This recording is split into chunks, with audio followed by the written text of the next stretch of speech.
happen eventually.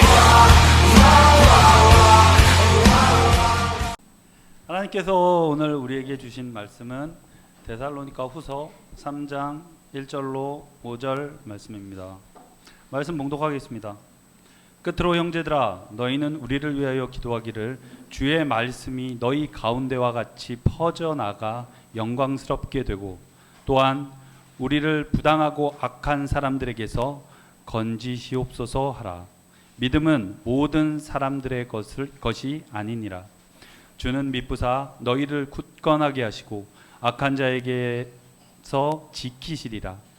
너희에 대하여는 우리가 명한 것을 너희가 행하고 또 행할 줄을 우리가 주 안에서 확신하노니, 주께서 너희 마음을 인도하여 하나님의 사랑과 그리스도의 인내에 들어가게 하시기를 원하노라. 아멘. 아멘. 자리에 앉으시 바랍니다. 지난주 저희는 굳건하게 서라라는 제목으로 함께 말씀을 나누었습니다.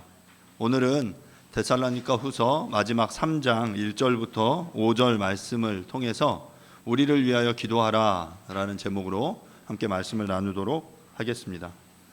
주의 재림의 때가 가까울수록, 다른 말로 종말이 가까울수록 우리를 속이고 미혹하고 우리를 넘어뜨리려는 악한 자들의 계계가 점점 강해지게 됩니다. 그러할 때 우리는 그 말씀의 전통 위에 굳게 서서 그것을 붙잡고 지킴으로 쓰러지지 않도록 노력해야 한다라고 말씀을 드렸습니다. 바울은 이렇게 굳건하게 설 것을 또 요청하고 또 중보기도 하는 것으로 2장을 마무리했어요.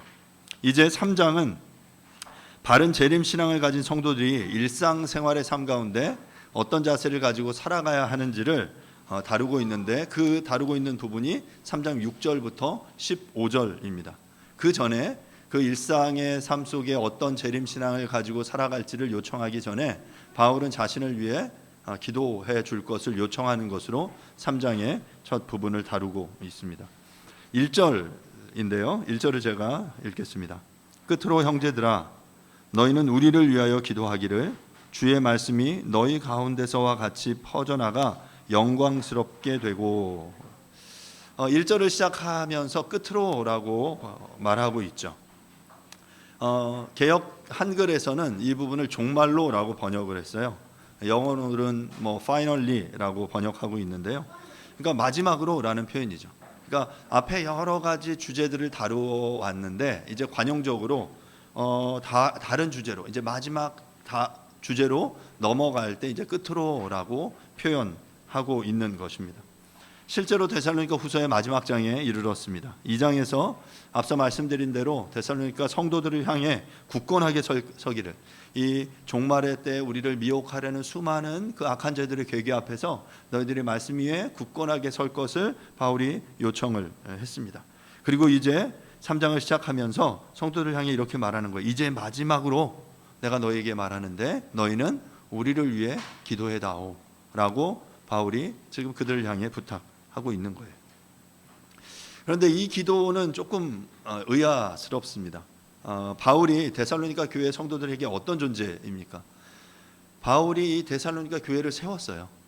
그리고 세워서 이제 교회가 세워졌고 거의 1년도 채 되지 않을 법한 이 초신자들을 향해 바울이, 야, 나를 위해서 좀 기도해줘, 우리를 위해 복음을 전하는 에바브라와 디모데와 우리 이 선교 팀을 위해서 기도해줘라고 요청하는 것이죠.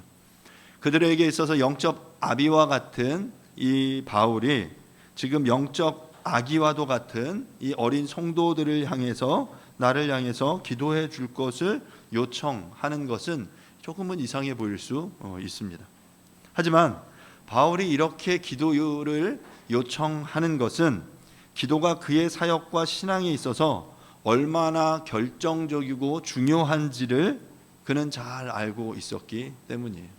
바울에게 있어서 바울이 많은 사역을 아주 능력 있게 하나님 나라의 복음을 선포하고 그 구원의 교리를 아주 정교하게 그들의 헬라의 체계 속에 전했지만, 그것들을 전하는 이면에 가장 중요하게 바울이 여겼던 것은 바로 기도하는 것이었습니다. 바울이 다메섹 도상에서 주님을 만나고 눈이 멀었을 때 그가 사흘 동안 보지도 못하고 마시지도 못하고 있었을 때 그가 했던 것이 뭐냐면 기도였어요. 사도행전 9장 8절부터 11절을 제가 읽어보겠습니다. 사도행전 9장 8절부터 11절입니다. 사울이 땅에서 일어나 눈은 떴으나 아무것도 보지 못하고 사람의 손에 끌려 다메섹으로 들어가서 사흘 동안 보지 못하고 먹지도 마시지도 아니하니라. 그때 다메섹에 아나니아라 하는 제자가 있더니 주께서 환상 중에 불러 이르시되 아나니아야 하시거늘 대답하되 주여 내가 여기 있나이다 하니 주께서 이르시되 일어나 집가라 하는 거리로 가서 유다의 집에서 다섯 사람 사울이라 하는 사람을 찾으라. 그가 기도하는 중이니라. 다메섹 도상에서 주님을 결정적으로 만났잖아요. 만나고 나서 그는 눈이 멀었어요. 이게 눈은 떴지만 그의 눈에 비늘 같은 것이 가려져서 선명하게 이 세상을 바라볼 수 없는 그런 지경에 있었어요. 아무것도 못 먹고 그는 사흘 동안 먹지도 마시지도 않으면서 지금 아주 혼란스러운 상황 가운데 있었죠. 그 상황에서 그가 했던 것은 뭐냐면 기도였어요.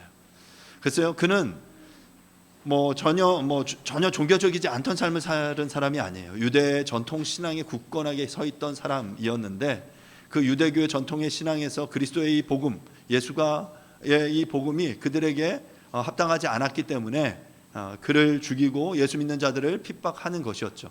그런데 바로 그가 핍박하던 그 예수가 어떤 분인지를 알았고 그 예수께서 그를 부르시자 그의 그 어떤 이 신앙에 있어서의 이 방향 자체가 한 번에 바뀌게 된 것이에요. 그리고 나서 그가 처음 했던 것은 사흘 밤낮을 먹지도 마시지도 않으면서 그는 하나님 앞에 기도했어요. 자신의 이 상황이 정말 기도가 아니고는 해결되지 않는다라는 것을 알았죠. 그리고 그가 그렇게 기도하는 동안 하나님께서는 당신의 방식으로 일하고 계셨습니다. 어떻게 하셨어요? 하나님의 사람 아나니아를 부르십니다. 아나니아를 찾으셔서 그 아나니아야 라고 부르시고 아나니아가 주님 내가 여기 있습니다. 네가 내려가서 집가라 하는 거리에 그 다섯 사람 사울이 있는데 그를 찾아가라. 그리고 그의 눈을 뜨게 하고 그가 이 복음을 위해 사역을 할 수 있도록 도와라 라고 하나님께서 그를 부르시죠. 그 당시에 사울은 믿는 이들에게는 어찌 보면 공포의 존재였어요. 예수 믿는 자들을 핍박하기 위해서 이 예수 믿는 자들을 잡아가도 좋다, 죽여도 좋다라는 이런 어떤 증서를 들고 다니면서 의기양양하게 많은 이들을 죽이는 그런 존재였거든요. 자, 그런데 이 아나니아도 아마도 그 이야기를 알고 있었을 거고 감히 사울에게 나아간다는 것이 어떤 의미인지 알았을 거예요. 그런데 하나님의 명령에 순종해서 나갔고 그때 이 이후의 본문에 보면 이 바울의 눈에 비늘 같은 것이 벗겨지고 이제 그가 하나님 이제 삶의 방향이 완전하게 바뀌게 되는 것들을 경험하게 되는 거죠. 자신이 아무것도 할 수 없다라는 사실을 깨달았을 때 사울이 했던 것은 바로 무엇이냐면 기도였어요. 그는 무엇보다 기도가 이 하나님의 부르심 앞에 얼마나 중요한 것인지를 그는 분명하게 알고 있었던 그런 사람이었습니다. 그래서 그는 그의 중요한 사역을 앞두고 그의 중요한 사역들을 해나감에 있어서 그는 반드시 하나님 앞에 나아가 먼저 하나님께 기도했습니다.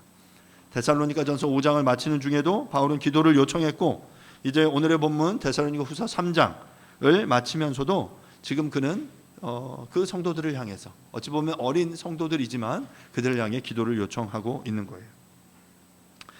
사랑하는 여러분, 모든 성도가 하나님 나라의 백성으로서의 삶을 제대로 살아내기 위해서 복음의 진리를 깨닫고 이 가르침대로 하나님과 이웃을 제대로 섬기며 우리의 삶을 통해 주의 말씀이 영광스럽게 드러나는 삶을 살아내기 위해서 절대적으로 기도가 필요합니다.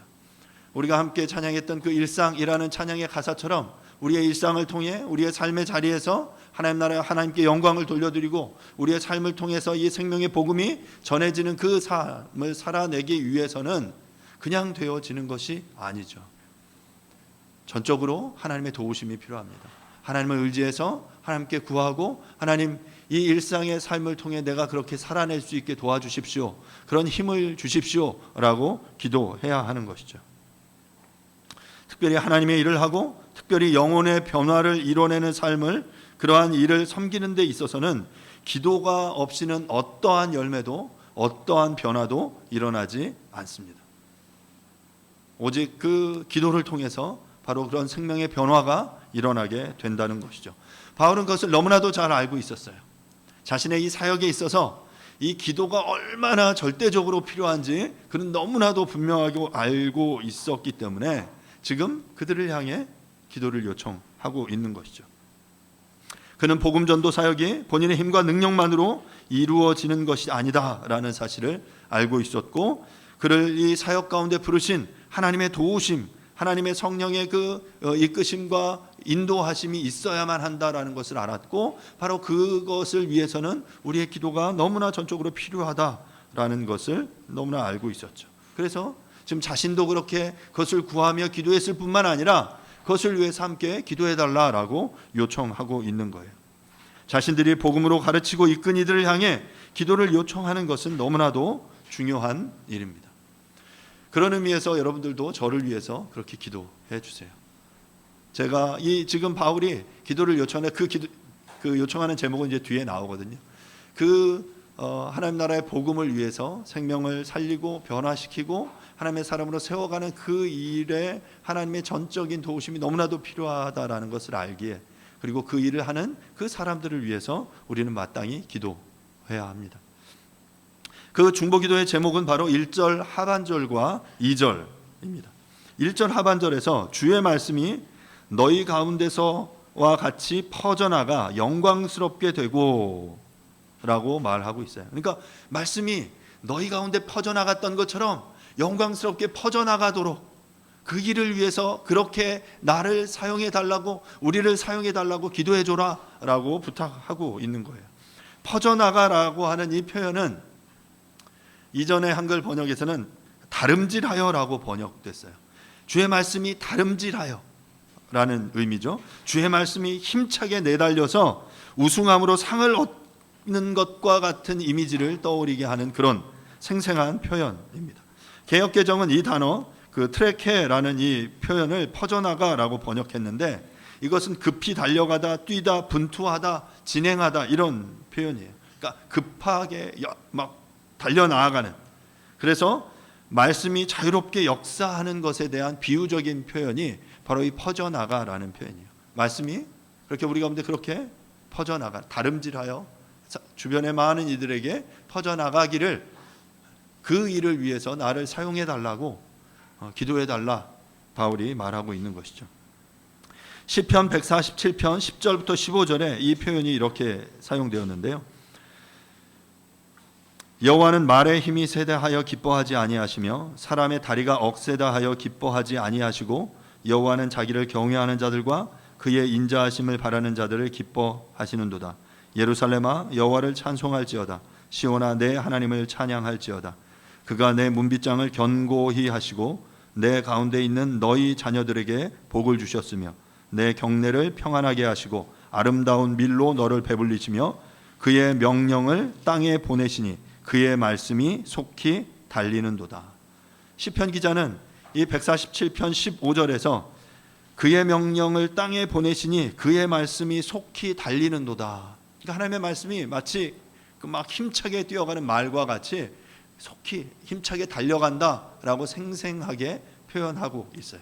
바울은 어찌 보면 이러한 이미지를 떠올리면서 우리에게 기도 요청을 하고 있는 거죠. 주님의 말씀이 그렇게 우리 가운데 퍼져나가기를, 하나님의 명령이 우리 가운데 그렇게 퍼져나가서 생명을 살리고 생명을 변화시키고 하나님 나라의 복음이, 하나님 나라가 이 땅 가운데 그렇게 힘있게 퍼져나가고 확장되어지게 되기를 위해서 기도를 요청하고 있는 것입니다. 이미 데살로니가 교회 안에 주의 말씀이 퍼져나갔습니다. 바울의 복음이 자유롭고 강력하게 역사해서 데살로니가 현상이라는 이 현상을 통해서 불신자들이 구원을 받고 복음의 영향력이 주변의 여러 마게도냐와 아가야 지역에 퍼져나갔던 일이 있었어요.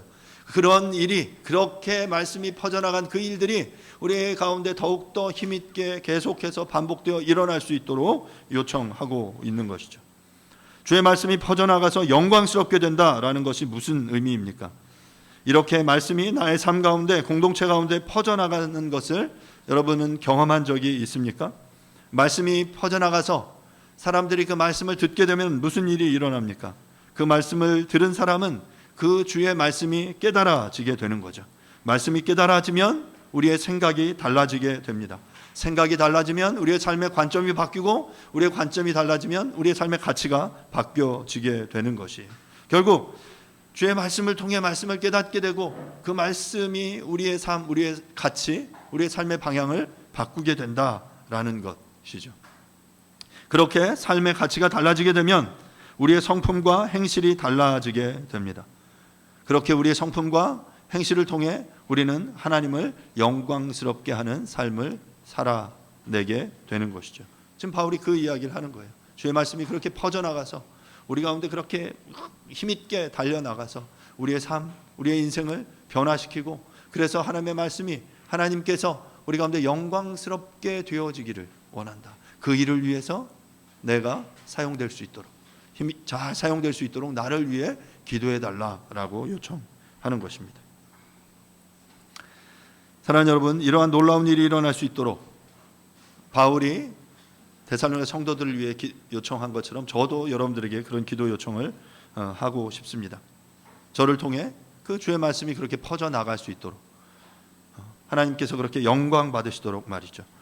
함께 주의 말씀을 읽고 나누면서 제자 훈련을 통해서 각자를 주님의 나라의 일로 어떻게 부르셨는지를 깨닫고 나누시는 시간을 그 통해서, 예배 시간에 하나님의 말씀을 설교하는 이것들을 통해서 주의 말씀이 능력 있게 저를 통해 여러분들의 삶 가운데 그렇게 퍼져 나갈 수 있기를 간절히 바랍니다. 여러분 잘 아시는 대로 저는 지금 이렇게 강해 설교의 형태로 설교를 하고 있습니다. 글쎄요, 어떻게 계속 진행할지는 정확히는 모르지만 제 계획으로는 앞으로 10년 정도는 계속해서 이렇게 본문을 정해서 강해 설교를 해 나가려고 합니다. 순서대로 본문을 설교하면서 강해하면서 어려운 순간은 이해하기 어려운 본문을 전달해야 될 때도 있어요. 분명히 이 본문 전달해야 되는데 잘 이해가 안 되는 거죠. 어떻게 설명을 해야 될지 모르게 될 때도 있지만, 그것보다 더 어려운 순간은 여러분들이 듣고 싶어 하지 않는 주제를 다뤄야 할 때입니다.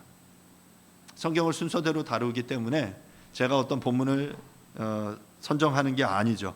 그래서 설교의 핵심은, 강해 설교의 핵심은 설교자가 하고 싶은 이야기를 하는 것이 아니라 본문의 의미를 잘 드러내어 성령께서 당신의 교회에게, 그 교회의 구성원들에게 하시고자 하시는 말씀을 가감없이 드러내는 것입니다. 때로는 불편해하고 듣고 싶어 하지 않는 주제를 다뤄야 할 때도 있습니다.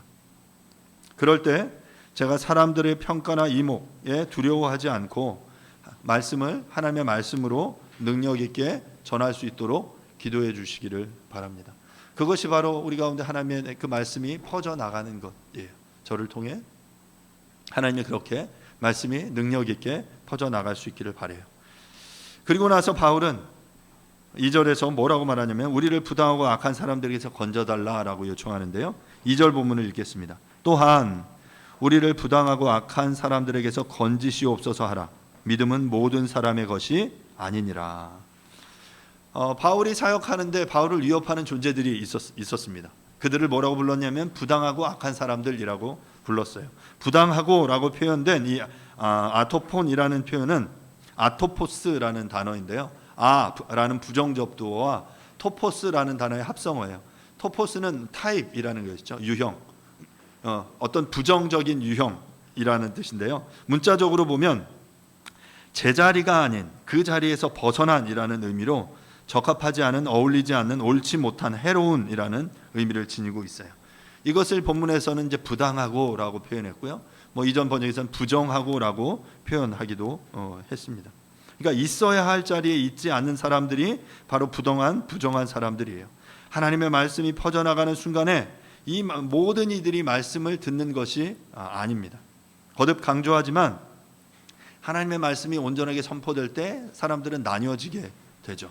왜냐하면 그 믿음이 모든 사람의 것이 아니기 때문에 그래요. 우리가 보기에는 또 모든 이들이 그렇게 구원받기를 원해서 모든 이에게 복음을 전하지만, 하지만 모든 사람이 구원받는 것은 아니죠. 나뉘어지게 돼요. 그 중에 그 적합한 자리에 있는 이들이 있는가 하면 그 자리에 있지 못한 부당하고 부정한 이들이 있게 되는 거죠. 결국 그러한 이들은 어떻게 하냐면, 어떤 이들은 말씀을 듣고 그럼 나는 어찌할꼬 라고 말하면서 통회하고 자복하고 회개하며 말씀을 따르는 이들이 있는가 하면, 반대로 그 말씀 앞에, 선포되어지는 능력 있는 말씀 앞에 귀를 막고 그 말씀을 전하는 이들을 대적하여 공격하는 그 무리들로 나뉘어지게 되는 거예요. 바로 지금 부당하고 악한 이들은 그 말씀의 적대적인 그런 사람들이었습니다. 바울에게는, 바울이 복음을 전하는 중에 이런 이들이 굉장히 많이 있었기 때문에 그들 속에서 나를 건져달라, 나를 지켜달라, 보호해달라 라고 요청하는 거예요. 글쎄요, 물리적으로 데살로니가 성도들이 바울을 그렇게 이렇게 지킬 수 있었는지 모르겠지만 성령께 도우심을 구하는 거겠죠. 주님, 저들의 그 괴계가 있습니다. 악한 이들이 이 복음을 대적하고 우리의 사역을 방해하는데 이 상황 속에서 우리를 지켜주십시오. 그 바울의 일행을 지켜주십시오라고 기도했겠죠. 복음이 선포될 때, 주의 말씀이 능력 있게 퍼져나갈 때 모든 사람들이 그 복음을 듣고 구원을 받고 그것을 받아들이는 것은 아닙니다. 받아들여 구원을 이루는 이들이 있는가 하면, 반대로 복음을 듣고 마음이 악하여져서 적극적으로 복음에 적대적인 이들이 있습니다. 그들이 부당하고 악한 사람이고요, 바로 이 복음을 전하는 중에 이 대적하는 이들 속에서 자신을 건져달라라고 기도하는 것이 바울의 기도 제목이었어요. 그런 의미에서 바울은 또 뭐라고 그 이후에 설명하냐면, 믿음은 모든 사람의 것이 아니다라는 거죠. 그러니까 모든 사람의 것이 아니기 때문에 나뉘어질 수밖에 없고, 나뉘는 것이 어찌 보면 너무나 당연하다라는 거예요. 제가 거듭 말씀드렸죠. 복음이 선포되는데 전혀 나뉘어지지 않는다. 사람들이 다 박수치면서 그 복음의 말씀을 받아들인다. 그러면 그것은 제대로 복음이 선포된 게 아니라고 말씀드렸어요. 복음은 선명하게 우리의 삶을 꿰뚫고 빛과 어둠을 나눕니다. 부정하고 불의한 것들과 의롭고 정의로운 것들을 나눌 수밖에 없어요. 주님은 빛이시기 때문에, 그 말씀은 생명이기 때문에 우리 가운데 그 악한 것들이 드러날 수밖에 없죠. 그러면 나뉘어지게 되는 거예요. 믿음에 속한 이들과 그렇지 않은 이들이 나뉘어지게 된다라는 것이죠. 이제 3절을 보겠습니다. 주는 미쁘사 너희를 굳건하게 하시고 악한 자에게서 지키시리라. 2절까지가 중보 기도였다면 이제 그들을 향한 다시금 그 어떤 바울의 격려가 3절부터 다시금 시작되는데요. 한글 번역은 그냥 주는 미쁘사라고 번역되잖아요. 근데 여러분 영어 성경이나 다른 성경 보면 but이라고 시작돼요. 그러나 헬라어도 대라는 부정 접두어로 이 본문이 시작되는데, 저는 한글 성경에서 이런 그 중요한 접두사들을 빼놓고 번역하는 건 굉장히 큰 실수라고 생각해요. 앞에 이제 내용들을 쭉 흐름 속에서 읽어보시면 이 접두사가 얼마나 중요한지를 우리가 다시금 깨닫게 되는데요. 2절의 마지막 내용이 뭐였습니까? 믿음은 모든 사람의 것이 아니다 라고 말씀드렸죠. 그렇게 악한 대적하는 이들이 있고 믿음은 모든 사람의 것이 아니다. 그러나 주는 미쁘사 너희를 굳건하게 하시고 악한 자들에게서 지키실 것이다 라고 말하는 거예요. 그러나가 그러니 굉장히 중요하죠. 부당하고 악한 사람들은 믿음이 없으므로 하나님 나라를 대적하고 복음을 반대합니다. 그리고 그것은 어찌 보면 당연한 거예요. 하지만 주님은 미쁘심으로 성도를 굳건하게 하시고 악한 자들로부터 너희를 지키실 것이다 라고 말하고 있는 거죠. 사랑하는 여러분, 주님은 미쁘십니다. 악한 이들은 이 세상 가운데 분명히 계속해서 있을 거예요. 하지만 그러나 주님은 미쁘십니다. 미쁘다라는 이 표현은 피스토스라는 표현인데요, 충성된, 진실한, 신실한 이런 믿음이에요. 이 피스토스에서 이 우리 그 페이스, 믿음이라는 표현이 나오는데요, 이에 대응하는 히브리어 단어는 에문이라는 표현입니다. 히브리어 에문은 충성, 성실을 의미하고, 에무나라는 표현은 확고함, 성실, 진리, 믿음, 진실 이런 표현입니다. 특별히 에무나라는 표현은 신실함, 정직, 믿음을 의미하는데, 이 표현이 어디서 사용되냐면 하박국 2장 4절에서 사용되는데요. 의인은 그의 믿음으로 말미암아 살리라 라고 하박국이 고백해요. 그리고 이 믿음으로 살리라라는 이 표현을 바울이 가져와서 오직 의인은 믿음으로 살리라, 이신칭의의 교리를 확장시키죠. 바로 여기서 사용된 이 믿음으로 라는 표현이 바로 에무나라는 표현인데요, 바로 이것이 주님의 미쁘심이에요. 피스테스. 바로 그 주님의 미쁘심으로 말미암아 너희가 산다라는 거예요. 그러니까 우리가 잘못 생각하면 우리가 믿어주는 것으로 내가 주님을 믿어줬어, 야, 교회 내가 나와줬어, 그래서 나는 구원받는 거야 라고 생각하지만 우리를 구원하는 것은 바로 주님의 그 미쁘심이라는 거예요. 그 에무나, 주님의 신실하심, 주님의 성실하심, 바로 그것이 우리를 구원한다라는 것이죠. 사랑하는 여러분, 우리 하나님은 미쁘십니다. 하나님께서는 당신의 백성을 절대 모른다고 하시거나 그분이 하신 약속을 절대 취소하는 법이 없으십니다.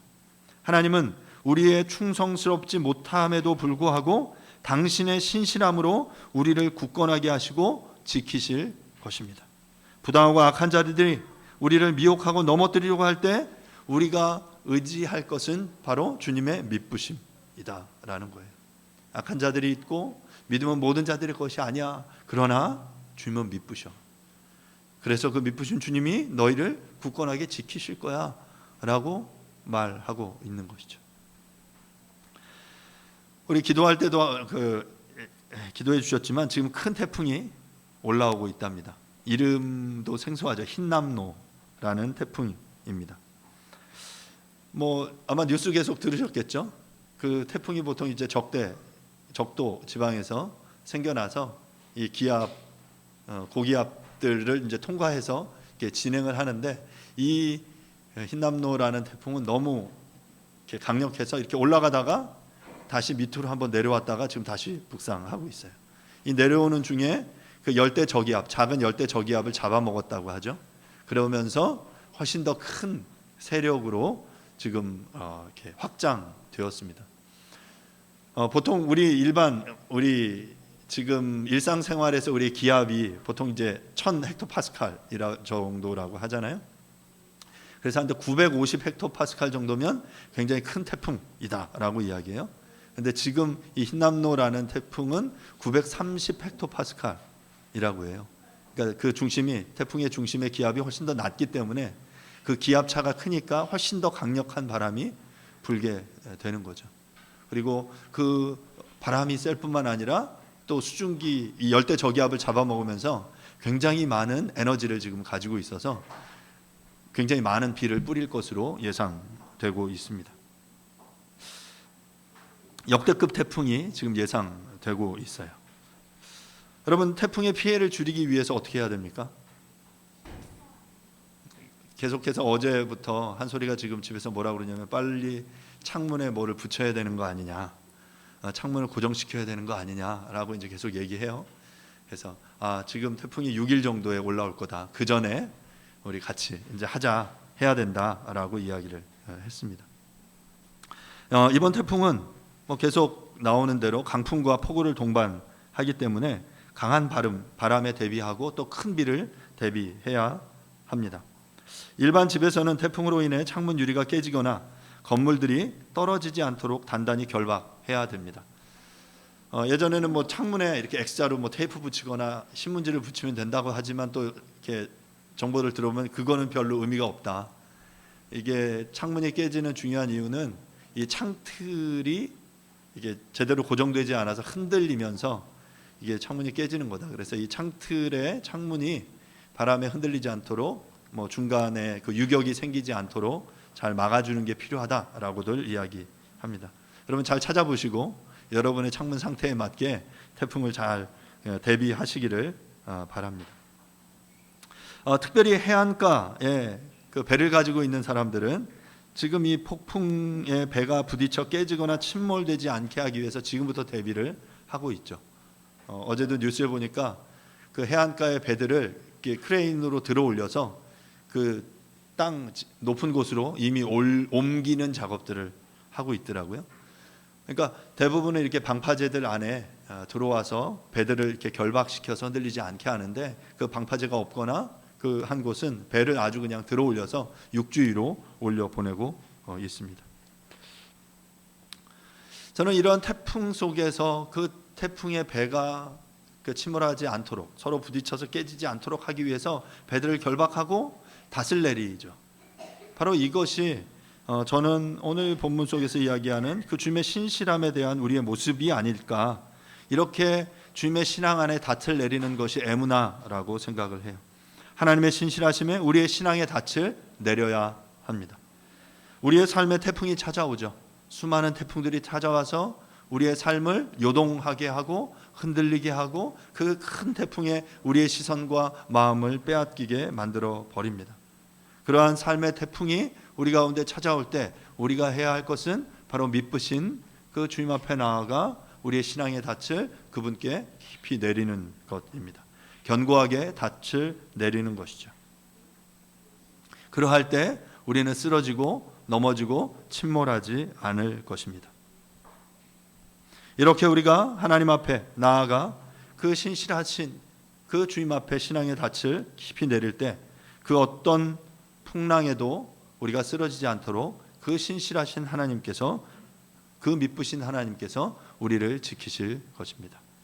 사랑하는 여러분, 지금 이 바울이 그 데살로니가 성도들을 향해 그렇게 또 위로하며 격려한 것처럼 우리들이 견고하고 굳건하고 그리고 악한 자에서 우리를 지키시는 것은 그 주님의 미쁘심임을 우리가 기억할 수 있기를 바랍니다. 이제 나아가서 이제 4절인데요. 너희에 대하여는 우리가 명한 것을 너희가 행하고 또 행할 줄을 우리가 주 안에서 확신하노니. 그러니까 성경은 기본적으로 이제 기본적인 국어 실력이 필요해요. 읽으면서 이게 무슨 의미인가, 누구에게 주고 어떤 이야기인지를 잘 이해하면 뭐 많은 부분 해석이 되죠. 지금 너희에 대해서 우리가 명한 것, 너희가 누구죠? 데살로니가 성도들이에요. 우리는 누구예요? 바울이 일행이죠. 바울이 전한 거예요. 자, 너희에 대해서 우리가 명한 것을 어떻게 한다고요? 너희가 행하고 행할 줄을 우리가 확신한다라고 바울이 말하고 있습니다. 여기서 우리가 명한이라고 말한 것은 실제로 현재로 우리가 명하고 있는 이라는 의미이죠. 그러니까 이전에 명한 것일 수도 있지만 실제로 현재 우리에게 지금 명한 그 데살로니가 성도들을 향해 이야기한 내용이기 때문에 지금 그들에게 전해진 편지의 내용일 확률이 높아요. 너희들에게 전해진 이 현재 이 내용을 너희가 행하고 행할 것을 내가 확신한다라고 말하고 있습니다. 결국 이 너희의 명할 이 내용은 뭐 앞서 데살로니가 전서를 통해서 그리고 지금 데살로니가 후서 이 내용을 통해서 내가 너희에게 명한 것을 너희가 행할 것을 내가 확신해. 이 말은 마치 그런 거죠. 야, 우리 아이들에게 이렇게 이야기하면서 야, 우리 누구는 공부를 진짜 열심히 하는구나 라고 막 이렇게 격려해줘요. 그럴 때 실제로 그 아이가 열심히 하는 것을 격려하기도 하지만 칭찬하기도 하지만 그렇게 너는 열심히 할 거야, 열심히 하길 바래 라는 그 의도와 마음을 함께 담고 있는 거예요. 내가 너에게 명한 것을 너희가 확실히 행할 것을 내가 안다, 확신한다, 그렇게 행해라 라고 지금 말하고 있는 거거든요. 앞서 바울은 데살로니가 전서 1장 3절과 4절에서 이렇게 말했어요. 너희의 믿음의 역사와 사랑의 수고와 우리 주 예수 그리스도에 대한 소망의 인내를 우리 하나님 아버지 앞에서 끊임없이 기억함이니 하나님의 사랑하심을 받은 형제들아 너희를 택하심을 아노라.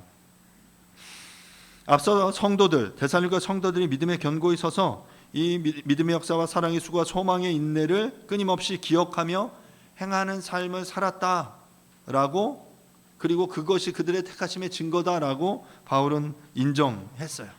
그러면서 앞으로도 변함없이 말씀대로 살아갈 것을 기대하고 격려하는 표현으로 오늘의 이 4절 본문에서는 주 안에서 확신한다라고 말하고 있는 거예요. 사람의 어떠함을 알고 그가 이후에 어떤 삶을 살지 우리가 어떻게 확신할 수 있습니까? 10길 물속은 알아도 1길 사람 속은 알지 못하라고 말하는데 어떻게 우리가 그 사람을 향해 확신할 수 있습니까? 뭐 100% 확신할 수는 없겠지만 그의 지금의 그 이후의 삶의 어떠함을 확신하기 위해서는 결국적으로 우리는 그가 이전에 어떤 삶을 살아왔는지를 봐야 하는 거죠. 그가 살아온 과거가 어떠했는지를 면밀히 봐야 합니다. 과거 없이 현재가 없으며 동시에 현재 없이 미래가 있을 수가 없는 것이죠. 그러면 데살로니가 성도들이 이전에 어떠한 삶을 살았는지, 말씀을 통해 어떤 삶을 살았는지를 보는 거죠. 그리고 지금 그들이 어떤 삶을 살아내고 있는지를 보는 거죠. 그리고 그것을 통해서 내가 너에게 확신한다 라고 말할 수 있게 되는 것입니다. 지금 바울은 데살로니가 성도들의 삶의 모습을 보면서 너희들이 이전에 그 하나님의 말씀에 이러한 삶을 살아냈구나. 그래, 정말 잘했어.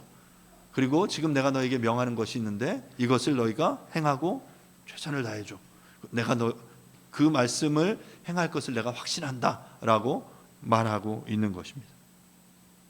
그러면서 그렇게 그들을 격려하고 위로하면서 이제 바울이 마지막 5절에 그들을 향해 이렇게 다시금 기도하고 있습니다. 5절인데요. 주께서 너희 마음을 인도하여 하나님의 사랑과 그리스도의 인내에 들어가게 하시기를 원하노라. 바울이 이제 그들을 향해 다시금 기도하는 거예요. 너희 마음을 인도하여 주시기를. 카르디아라고 말하는 이 마음이라는 표현이 이 마음 중심, 심장이라는 뜻인데, 유대인들은 지금 우리가 마음이 우리의 어떤 뇌의 활동이라고 생각하지만 당시에는 심장, 이 마음의 중심, 의식의 좌소라고 여겼습니다. 그래서 성경은 계속 그 마음이라고 할 때 인격적인 핵심, 나를 나되게 하는 중심을 가리키고 있는 거죠. 바로 그 마음을 인도해 달라고 지금 바울이 요청하고 있는 거예요. 이끌어가는 거죠. 주께서 너의 마음을 하나님의 사랑과 그리스도의 인내로 들어가게 하시기를, 인도하시기를 내가 간구한다라고 말하고 있어요. 두 가지를 구하는 거죠. 하나님의 사랑 그리고 그리스도의 인내를 배우기를, 그것을 위해 내가 기도한다라고 말하고 있습니다. 세상이 말하는 사랑은 가슴 설레고 두근거리는 것입니다. 이런 사랑을 여러분 언제 느껴보셨습니까? 사랑하는 남편과 아내 손을 잡고, 여러분 지금 손을 잡고 막 가슴이 떨리고 막 얼굴이 빨개지고 막 가슴이 쿵쾅거리고 그러십니까?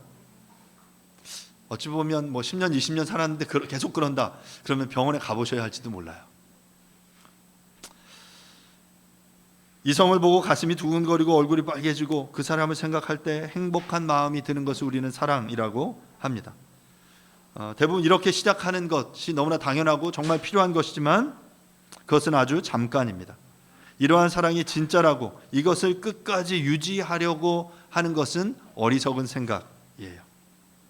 그렇다면 우리가 이렇게 가슴 떨리는 사랑으로 시작하지만 이 사랑을 10년, 20년, 30년, 40년, 50년 지속할 수 있는 힘은 어디에서 생깁니까? 바로 그것은 하나님의 사랑에서 생기는 거예요. 자기 중심성을 극복하고 자기를 내려놓고 자기를 희생하고 죄인된 우리를 구원하게 하시기 위해 당신의 아들 예수를 보내신 주님의 사랑을 배우고 우리가 닮아가는 것, 바로 그러할 때 우리는 그 사랑을 살아낼 수 있게 되는 거죠. 주님의 사랑을 담는 거예요. 나의 주장을 내려놓고 사랑하는 배우자를 위해 죽는 것, 여러분 물론 이것은 쉽지 않죠.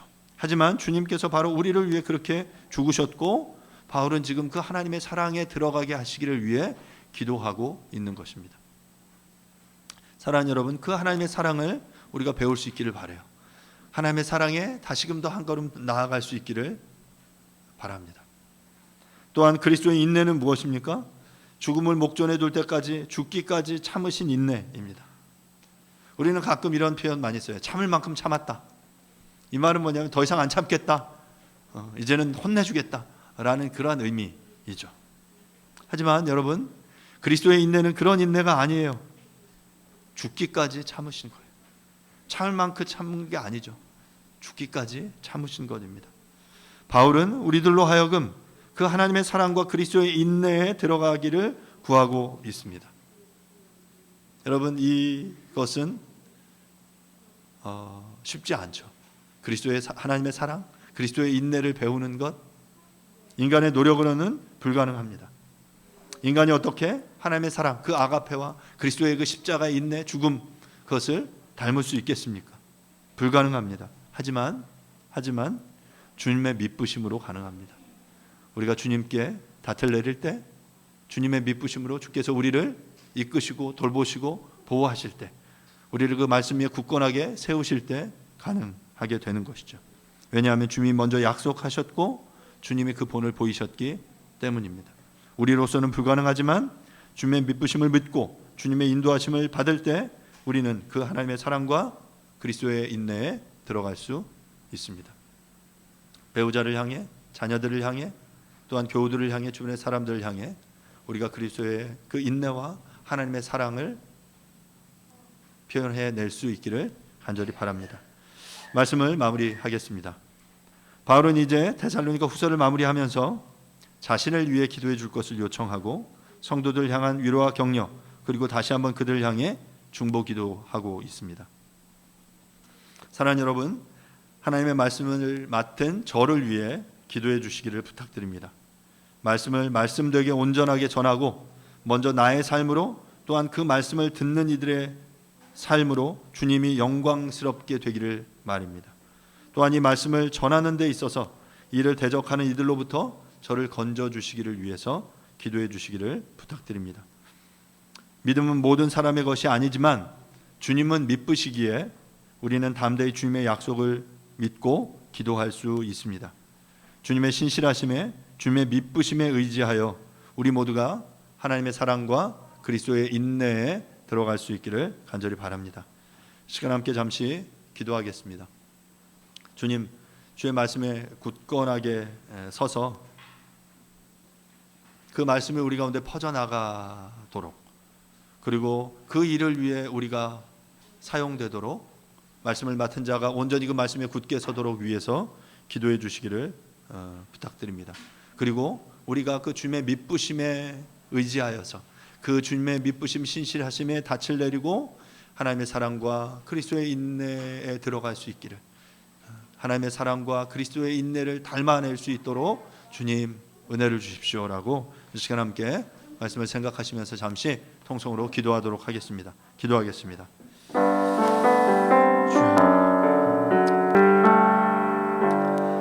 끝으로 형제들아, 너희는 우리를 위하여 기도하기를 주의 말씀이 너희 가운데서와 같이 퍼져나가 영광스럽게 되고 또한 우리를 부당하고 악한 사람들에게서 건지시옵소서 하라.